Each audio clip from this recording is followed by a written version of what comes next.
दोस्तों, एक बार की बात है। एक छोटा सा गांव था।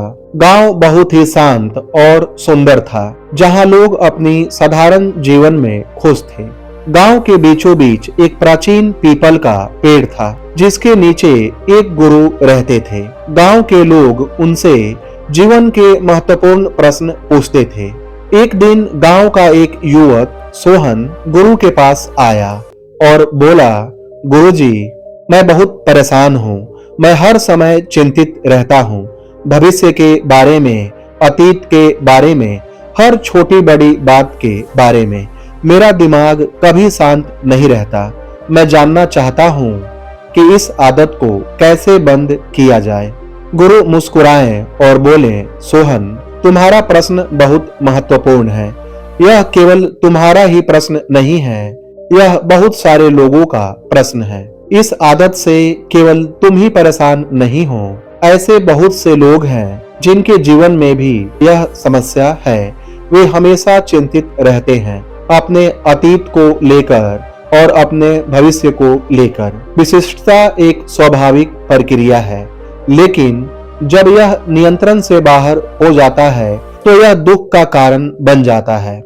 मैं तुम्हें एक कहानी सुनाता हूँ, ध्यान से सुनो। एक समय की बात है, एक जंगल में एक कछुआ रहता था। वह बहुत शांत और संतोषी था। वह धीरे धीरे और सहज रूप से अपना जीवन व्यतीत करता था। वह अपनी दुनिया में खुश था। उसी जंगल में एक जलधारी निवास करती थी। जलधारी बहुत तेज और चंचल थी। वह हर समय उड़ती रहती थी, नई नई जगह जाती और हमेशा अगली बात के बारे में सोचती रहती।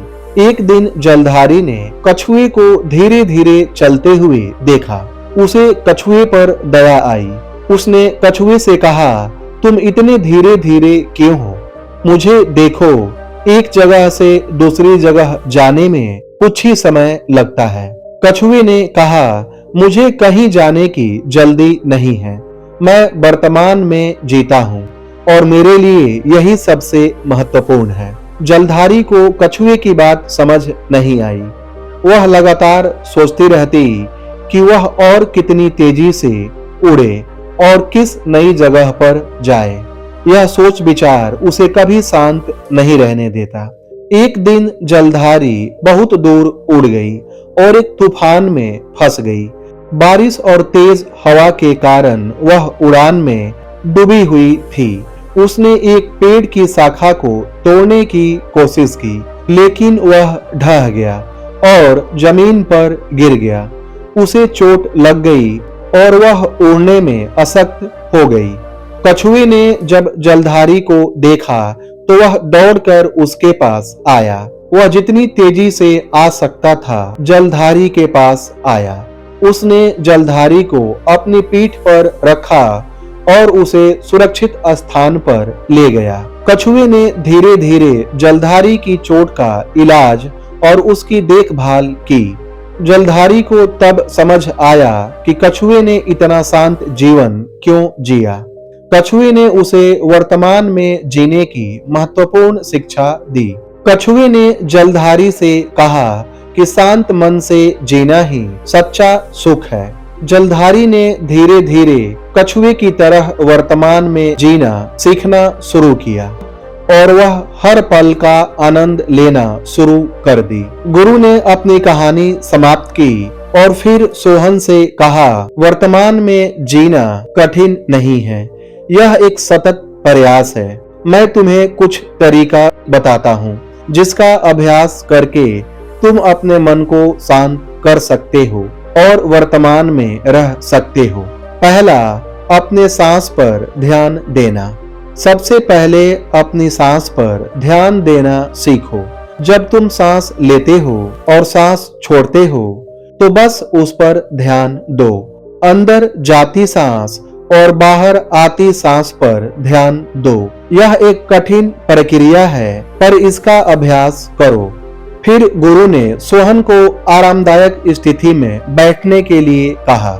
सोहन ने गुरु की तरह अपनी कमर को सीधा रखा और अपनी आंखें बंद की और अपने पर ध्यान केंद्रित करने की कोशिश की। कुछ मिनट बाद सोहन को लगा कि उसका मन अभी भी भटक रहा है। गुरु मुस्कुराए और बोले, कोई बात नहीं सोहन, यह स्वाभाविक है। बस धीरे धीरे अपने मन को वापस ले आओ। यह एक अभ्यास है और अभ्यास से ही सफलता मिलती है। दूसरा, ध्यान। दूसरा तरीका है ध्यान। हर दिन कुछ समय शांत स्थान पर बैठो और अपने मन को शांत करने की कोशिश करो। तुम किसी भी मंत्र का जाप कर सकते हो या बस अपनी सांस पर ध्यान कर सकते हो। जब विचार आए तो उन्हें बिना पकड़े जाने दो। उन्हें बस एक बादल की तरह अपने मन से नियंत्रित करने में मदद करो। तीसरा, वर्तमान में जीना। तीसरा और सबसे महत्वपूर्ण तरीका है वर्तमान में जीना।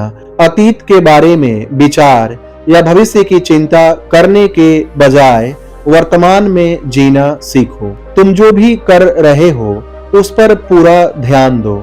जब तुम खा रहे हो तो खाने के स्वाद पर ध्यान दो। जब तुम चल रहे हो तो अपने कदमों पर ध्यान दो। जब तुम लोगों से बात कर रहे हो तो उनकी बातों पर ध्यान दो। वर्तमान में जीने से तुम्हारा मन शांत रहेगा और तुम खुश रहोगे। गुरु ने सोहन को एक फूल दिखाते हुए कहा, इस फूल को देखो, यह कितना सुंदर है। इसका रंग, इसकी संरचना और इसके घटक को महसूस करो। क्या यह नहीं लगता कि यह पल अद्भुत है? सोहन ने फूल को ध्यान से देखा और उनकी स्वाभाविकता को महसूस किया। उसे लगा कि गुरुजी बिल्कुल सही कह रहे हैं। चौथा, दया और करुणा। दया और करुणा का अभ्यास करो। सभी के प्रति दयालु बनो और अपने प्रति भी। जब कोई तुम्हारे लिए अच्छा करता है तो मित्रता और करुणा का अभ्यास करो। गलत मत करो और अपने आप को बेहतर बनने की अनुमति दो।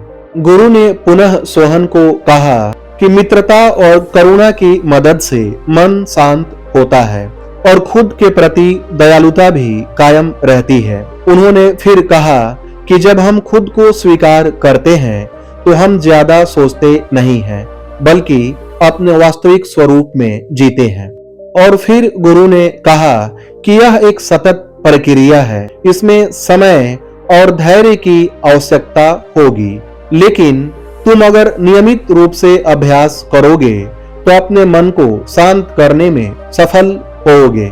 सोहन ने गुरु के वचनों को ध्यान से सुना। उसे समझ आ गया था कि खुद पर काम करने का एक बड़ा तरीका है। जब वह गांव लौटा तो उसने गुरु की बताई हुई सभी बातों का पालन करना शुरू कर दिया। उसने हर दिन ध्यान करना शुरू किया, अपनी सांस पर ध्यान देना शुरू किया, वर्तमान में जीना शुरू किया और धार्मिक व्यवहार के साथ अभ्यास करना शुरू किया। धीरे धीरे सोहन को महसूस हुआ कि उसका मन शांत हो रहा है। उसने नकारात्मक विचारों को बंद कर दिया और भविष्य की चिंता भी कम कर दी। उसने वर्तमान में जीना सीख लिया और जीवन का आनंद लेना भी शुरू कर दिया। उसे महसूस हुआ कि असली खुशी बाहर नहीं बल्कि उसके अंदर ही मौजूद है। एक दिन सोहन गुरु के पास वापस आया। उसकी आंखों में शांति और चेहरे पर मुस्कान थी। उसने गुरु के पास आकर कहा, गुरुजी, आपने मुझे सही रास्ता दिखाया। मैं अब पहले की तरह परेशान नहीं रहता। मेरा मन अब शांत रहता है और मैं खुशी से अपना जीवन जी रहा हूँ। गुरु मुस्कुराए और सोहन की प्रशंसा की और फिर कहा, यही सच्ची खुशी है। अपने मन को शांत रखना और वर्तमान में जीना ही जीवन का सार है। दोस्तों, इस कहानी से हमें यह सीख मिलती है कि वर्तमान में जीना सीखकर हम अपने जीवन में शांति, सौहार्द और संपन्नता ला सकते हैं। अपने जीवन को आमूल रूप से बदल सकते हैं। वर्तमान में जीना, व्यक्तियों के प्रति मूल्यवान होना और स्वयं के प्रति करुणा का अभ्यास करना हम अपने मन को शांत कर सकते हैं और एक खुशहाल जीवन जी सकते हैं। तो दोस्तों, यह कहानी कैसी लगी कमेंट सेक्शन में जरूर बताएं। वीडियो पसंद आई हो तो इसे लाइक करें, शेयर करें और चैनल को सब्सक्राइब करें। धन्यवाद।